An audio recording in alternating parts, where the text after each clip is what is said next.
Danny Van Poppel going, but Jonathan Milan has got to the front in time. Milan is leading. Jonathan Milan leading. Matthew Brennan alongside him. Who's going to get it on the dip between those two? This is saying that you won. And they think you won. You don't know. Did you know something? Because no, we have not yet. info. Not yet.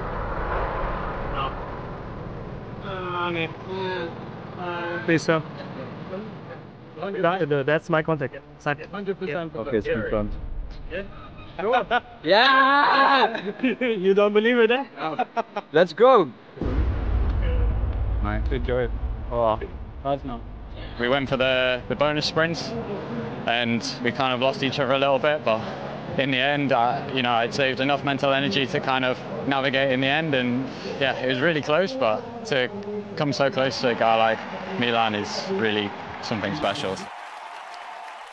Day 3, stage 2 of the Lidl Deutschland Tour, with Danny Van Poppel in the lead in the blue jersey, trying to see if he can go 3-2-1 in his last 3 rides in this race.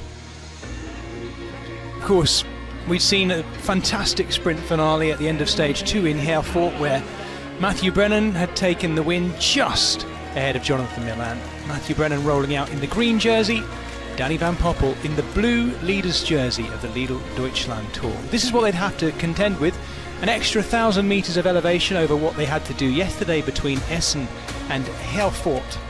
And once again today, a handy breakaway, but this time 5 riders clear of the peloton as they chased.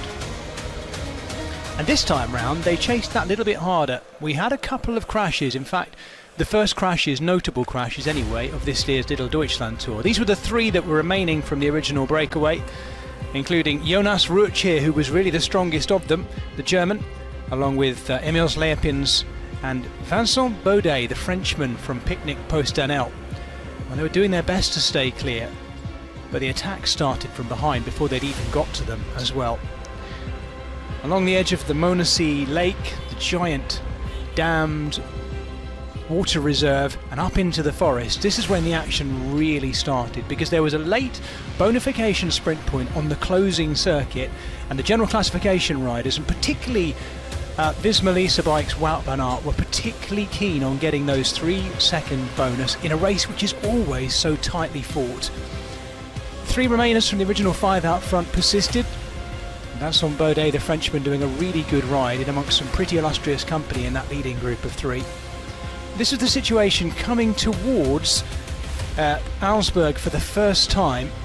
Jonas Rutsch deciding he had slightly better legs than the others, going off in search of the, well, first of all, the King of the Mountains point. There it was, taking the 3 points there at the top and moving himself up into 3rd in the King of the Mountains competition. And then carrying on. Carrying on in the end with the aim of getting to the finish line first. A little bit of a problem for UAE. Jan Christen with some of his musette bag silver foil caught in his rear mech, and Jonas Rutsch would survive to the finish line, first passage of it, before taking on a 20-kilometre loop around Augsburg and finishing in Nieheim. His sliver of a gap over the peloton, looking like it was all going to come back together and that we'd be treated to a normal bunch sprint finish. It certainly was the way it looked, but the race director had decided something different. We had a crash that affected Florian Lipowitz and the German champion in there too, Jörg Zimmermann.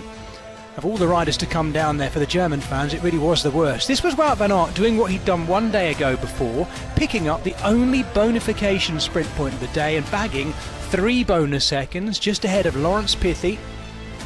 Laurens Pithy once again reminding us, the Kiwi, he was in good form. This was Florian Lipowitz giving us a little thumbs up to say he was okay, and then the attack started just after the intermediate sprint point. Spanish champion Ivan Romeo, the first of those to go, and then Jens Vogt and I noticed there were gaps opening up between the leading group, the chasing group and the peloton as well. And then these 3 went clear. Jhonatan Narváez, Waerenskjold and Riley Sheehan driving clear of what was already a leading break.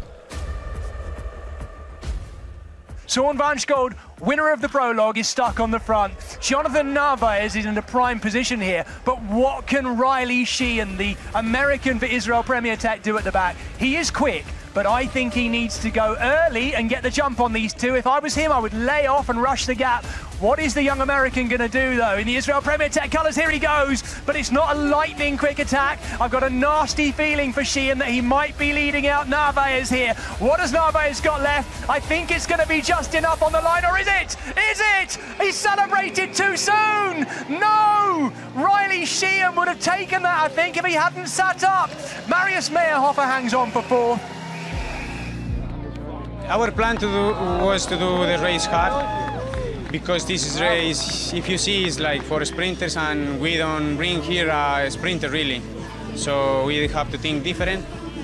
In the end, was not like this, and was good final in the end. I think we get a good momentum with the other guys.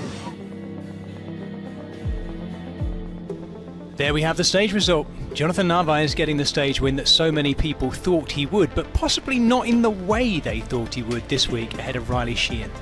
Waerenskjold back in blue after his prologue win on Wednesday evening. Who would have seen it happening in the way it did? Possibly not him. He's back there though, but tiny gaps still separate the top 10.